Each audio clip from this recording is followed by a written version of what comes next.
Hey everyone, this is Judi with JLBCrafts. Welcome back to my channel, and if you're new here, thank you so much for giving me a try. Today I'm going to be planning for next week, Monday the 11th through the 17th, setting up my page in my big love letters planner. If you are new to my channel, then you may not know that I have created a challenge to go along with this planner.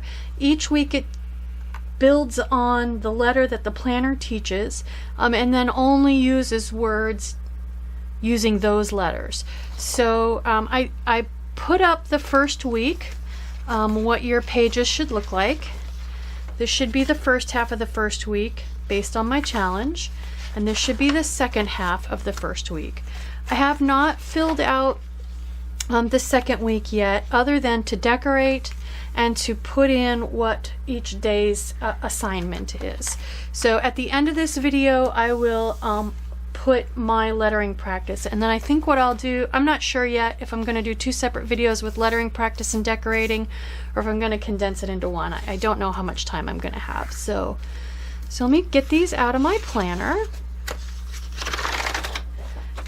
And I will link in the description box above, or in the cards above, the plan with me video for this set of pages.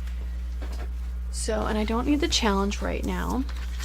Okay, so for this set of pages, I thought I would use a nice winter woodsy theme. So I have more of the graphic Bluebird downloadable graphics that I just squished into one sheet, printed on matte sticker paper, which I will link. I'll link all of this in the description box, and then kiss cut by hand.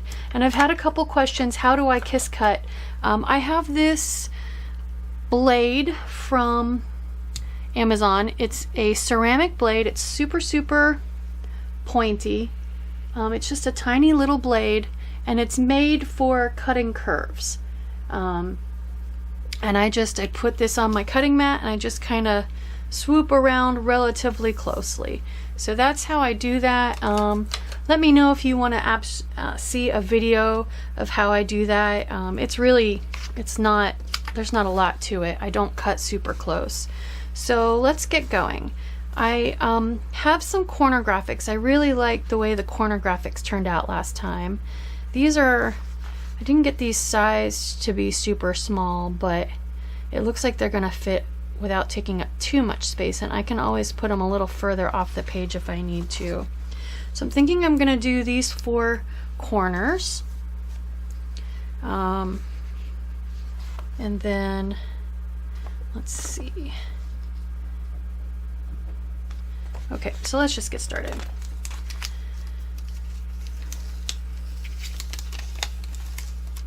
And then I definitely like the idea of adding boxes showing what the task is each day. So we're definitely going to do that. There we go. Perfect. I don't really use this space down here. It's good just for anything throughout the week that gives you a little bit of trouble. So, and since we don't know a ton of letters yet, we're not writing a lot of big long words, I'm not too worried about encroaching just a little bit on the writing space. There we go. I am going to have to punch a couple of those holes. Oh, so gorgeous. And then I'll use these 2 corners up here. I like the way the berries come almost to January, but not quite. So I want this one over here.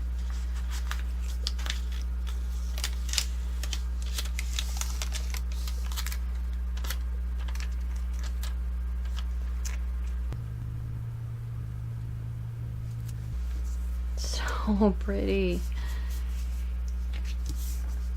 And then the last one.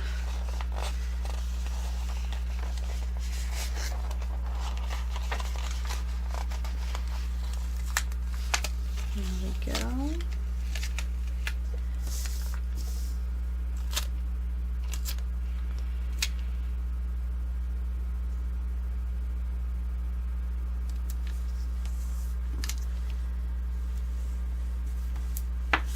Awesome. So pretty.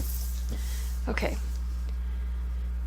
I'm debating if I want to put anything kind of over in this area. I've got a couple long ones that I can cut in half and run off the side. I may do that because right now everything's kind of in the middle. Let's do that.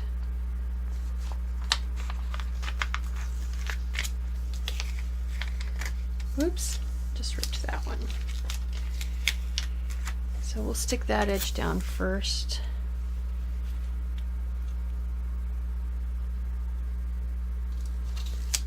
There we go. Pretty.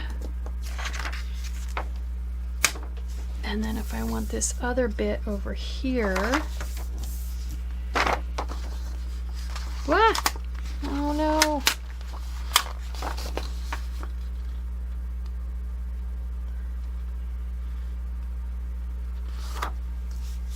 There we go. And then I can just cut those apart.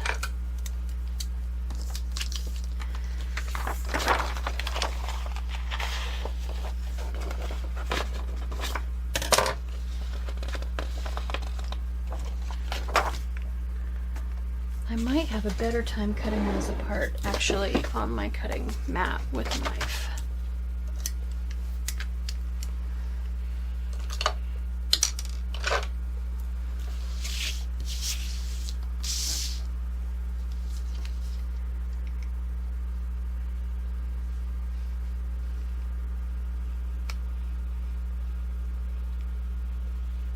Just a little bit easier since there isn't really much of a gap there. There we go.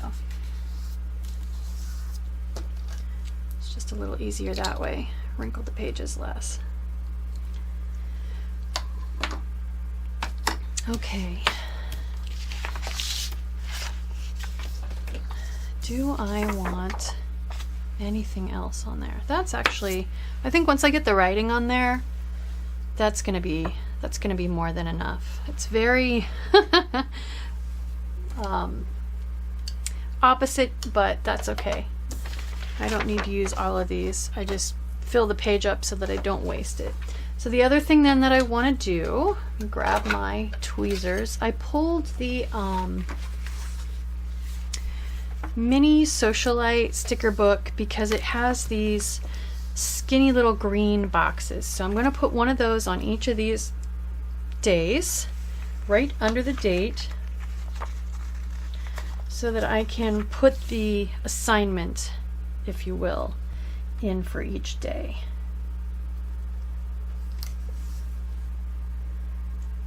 Just enough of these green boxes. One of them has a little $sign on it, but I'm just going to ignore it.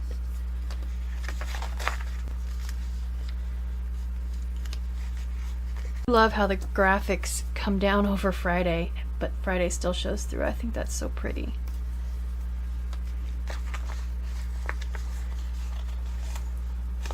Oh, okay, so I'm just going to take a super fine black pen and write in the tasks. So on Monday the 11th, we're going to do the wave drill. For a warm-up. Tuesday the 12th, we'll go back and re-practice the letter O. The 13th, we'll go back and redo the letter C. 14th, we'll add our new letter E. And then the 15th, we'll start with words that only use those three letters that we know. So our word is going to be O-E. I told you guys I was going to look up the definition of these words, and according to Merriam-Webster, there are two definitions for this word. It's listed as an abbreviation for Orsted, whatever that is, and it's also listed as a biographical name, which I didn't think you could use names in Scrabble, but whatever, that's that's fine. Saturday the 16th, we're going to do the word CEE.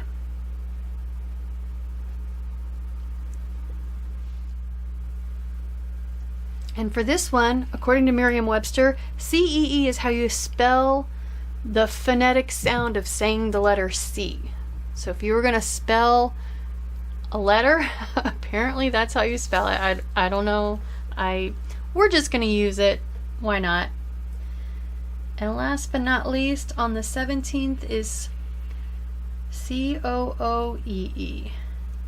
And for that one, Merriam-Webster says that is a cry used to gain attention, mostly in Australia. So there you go. So that we'll have more interesting words as we learn more letters, I guess. So that is my setup for next week. Let's put it in my planner.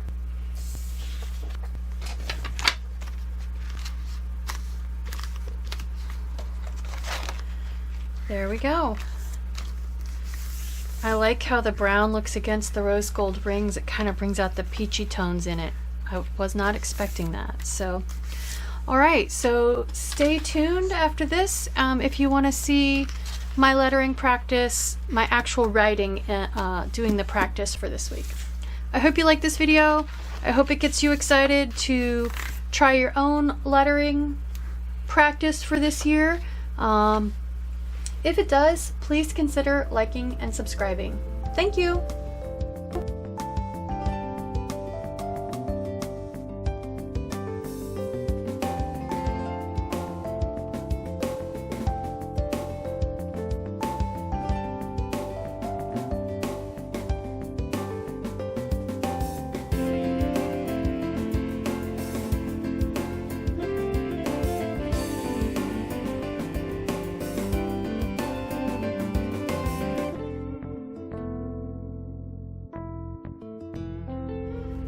So as I've done before, I'm going to alternate pens on this.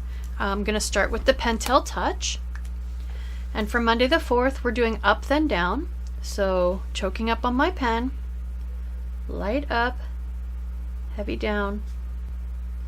Definitely need to practice very regularly because my light ups are not very light up right now. Okay. Next, I'm going to go to the Fudenosuke. Such a stiffer, firmer tip. And then lastly, I have the Zebra. The firmness of this tip is about the same, I would say, as the Tombow. So if you want colored pens, if you really want to do a comparison, I would invest in the Tombow Fudenosuke set and the Pentel Touch set, because I'm just not noticing a whole lot of difference between the Zebra and the Tombow. Definitely in the Pentel Touch though. Alright, so we're going to do the wave drill, switching back to the Pentel Touch. Light up, curve, heavy down. Alright, Fudenosuke, Tombow. And I was thinking, if you're having trouble remembering to hold up higher on your pen, I would put a thin disc, a thin wrap of washi tape right where you're going to hold, and that way if you don't feel that, you know you're in the wrong spot. But that is a great, I remember them doing things like that with us when we were kids and we were learning how to hold a pencil. So I think I get the best differentiation between thin up and heavy down on the Zebra pen, which is a bummer because that's the one that comes in the least amount of colors. Next, we're going to go back and do the letter O. This is what it's going to look like. Half size, start a little bit below center, light up, heavy down, light up, squiggle. Remember to make these, I need to remember to make these wider. And your squiggle, actually, we haven't talked about it, but we need to have connectors. So later, when we get to the second page and we start putting letters together, we're going to need to put tails on them so that we can connect them. So for the O, this becomes our little connector point. Tombow Fudenosuke.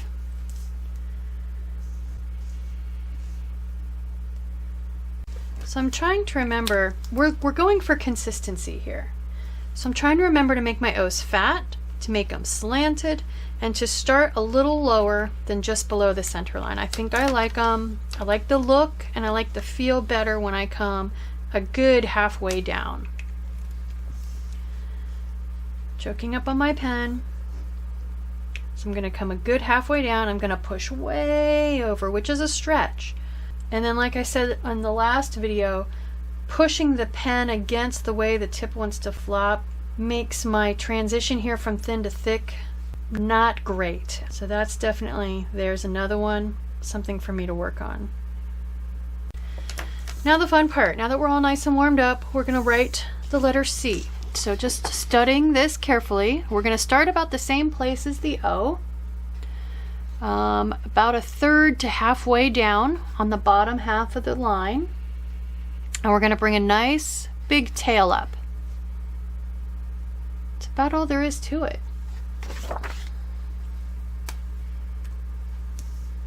So starting down a ways.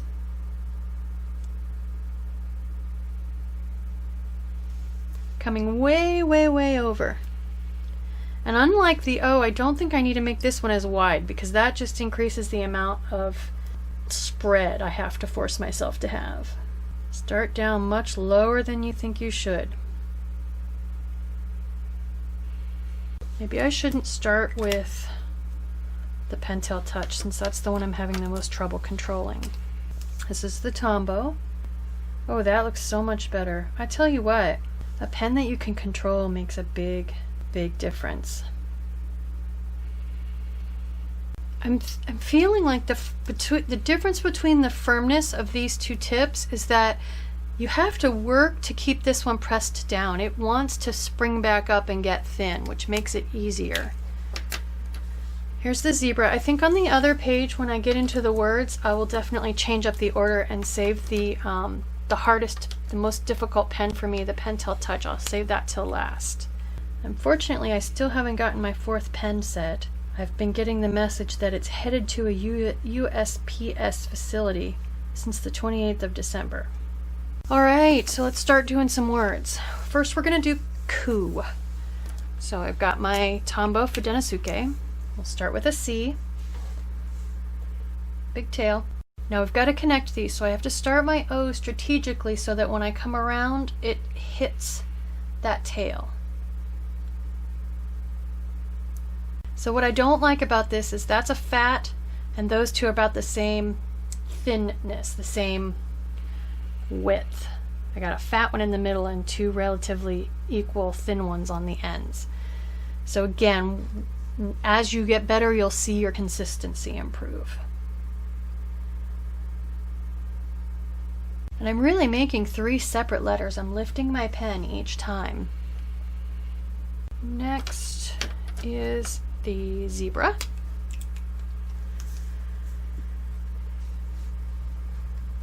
And finally, the tough one, the Pentel Touch.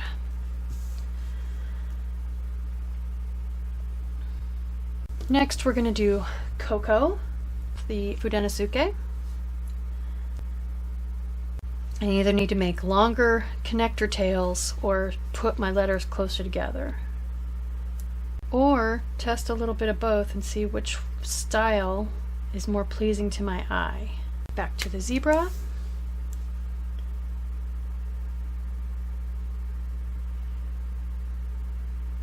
Last but not least, the Pentel.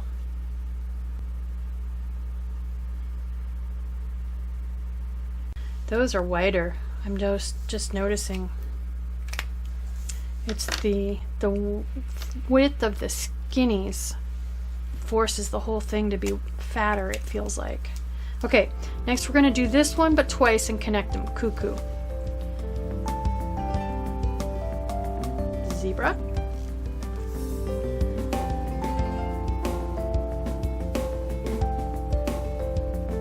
And the Pentel Touch.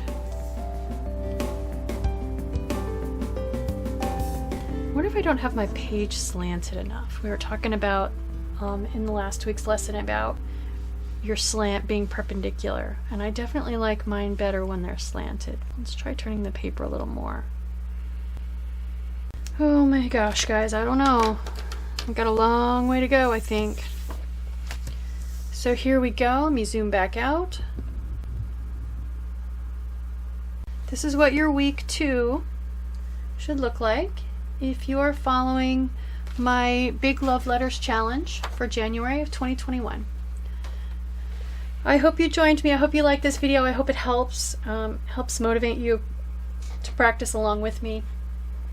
Again, I know I've said this already, but if it does, please consider liking and subscribing. Thank you.